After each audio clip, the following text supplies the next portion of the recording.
Bismillahirrahmanirrahim. Assalamualaikum warahmatullahi wabarakatuh.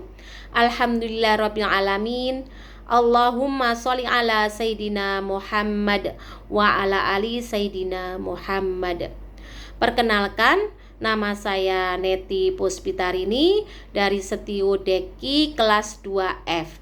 Pada kesempatan kali ini saya akan mempresentasikan mata kuliah Bahasa Indonesia dengan dosen pengampu Ustadz Muhammad Sirot MSI dengan tema kedudukan dan fungsi bahasa Indonesia.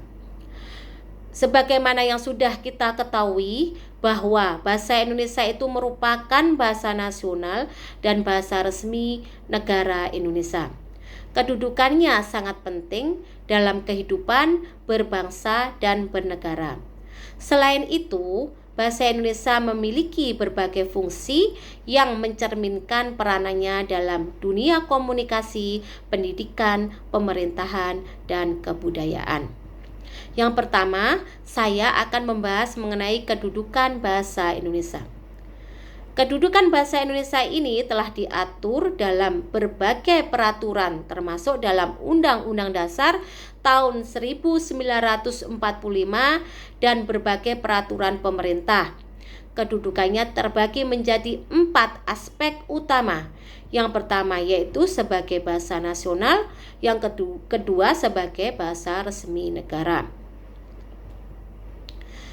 Kedudukan sebagai bahasa nasional, bahasa Indonesia ini sudah dikukuhkan sejak Sumpah Pemuda pada tanggal 28 Oktober tahun 1928 sebagai bahasa pemersatu bangsa. Sebagai bahasa nasional, bahasa Indonesia memiliki beberapa peran. Yang pertama, sebagai lambang jati diri berbangsa. Bahasa Indonesia mencerminkan identitas bangsa Indonesia di tingkat nasional maupun internasional. Yang kedua, sebagai alat pemersatu bangsa.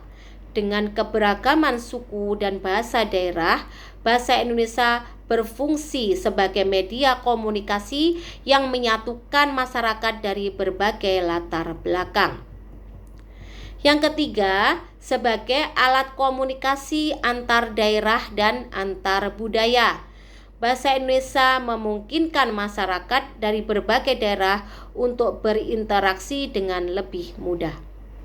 Semisal kita pergi ke suatu daerah, kita sudah tidak kesulitan lagi dalam berbicara dengan penduduk setempat karena ada bahasa pemersatu, yaitu bahasa Indonesia. Yang keempat, sebagai sarana pengembangan kebudayaan nasional. Bahasa Indonesia menjadi media untuk menyebarluaskan dan mengembangkan budaya Indonesia. Kedudukan yang kedua yaitu sebagai bahasa resmi negara. Bahasa Indonesia juga memiliki kedudukan sebagai bahasa resmi negara sebagaimana disebutkan dalam Undang-Undang Dasar tahun 1945 pasal 36 yang mencakup pertama sebagai bahasa resmi dalam pemerintahan. Bahasa Indonesia digunakan dalam administrasi negara, dalam hukum, dalam komunikasi antar instansi pemerintahan. Yang kedua, bahasa pengantar dalam pendidikan. Bahasa Indonesia digunakan sebagai bahasa utama dalam sistem pendidikan formal di Indonesia. Yang ketiga, bahasa resmi dalam pengembangan ilmu pengetahuan dan teknologi. Digunakan dalam publikasi ilmiah, riset, serta berbagai bidang keilmuan. Yang kedua yaitu mengenai fungsi bahasa Indonesia. Dalam kehidupan sehari-hari, bahasa Indonesia itu memiliki 4 fungsi utama. Yang pertama, fungsi sebagai alat komunikasi. Bahasa Indonesia digunakan dalam berbagai aspek komunikasi, baik secara lisan maupun tulisan di berbagai bidang, baik bidang sosial, ekonomi, pendidikan, politik, dan budaya. Yang kedua, fungsi sebagai alat ekspresi diri.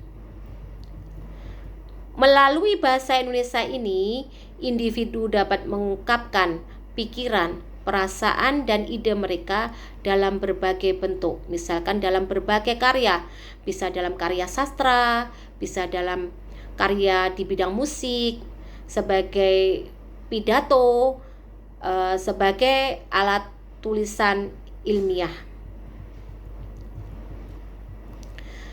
Adapun fungsi yang ketiga yaitu sebagai alat integrasi dan adaptasi sosial.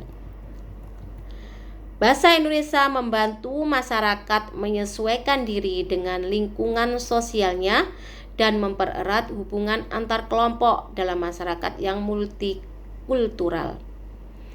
Dengan adanya bahasa Indonesia itu, maka hubungan antar kelompok dan masyarakat itu bisa lebih bersinergi karena kita jadi memahami bahasa satu dengan yang lain yang dipersatukan dengan menggunakan bahasa Indonesia. Adapun fungsi yang keempat yaitu sebagai alat pengembangan ilmu pengetahuan. Bahasa Indonesia digunakan dalam berbagai penelitian ilmiah, digunakan dalam buku pelajaran, dalam jurnal akademik yang berperan dalam perkembangan ilmu dan teknologi. Dari uraian di atas dapat disimpulkan bahwa bahasa Indonesia itu memiliki kedudukan yang sangat penting sebagai bahasa nasional dan bahasa negara. Selain itu, bahasa ini memiliki berbagai fungsi yang mendukung kehidupan sosial, pendidikan, dan pemerintahan. Oleh karena itu, kita sebagai warga negara, kita harus menjaga, mengembangkan, dan menggunakan bahasa Indonesia dengan baik dan benar. Demikianlah presentasi yang bisa saya sampaikan. Kurang lebihnya saya mohon maaf. Wabillahi taufik walhidayah. Wassalamualaikum warahmatullahi wabarakatuh.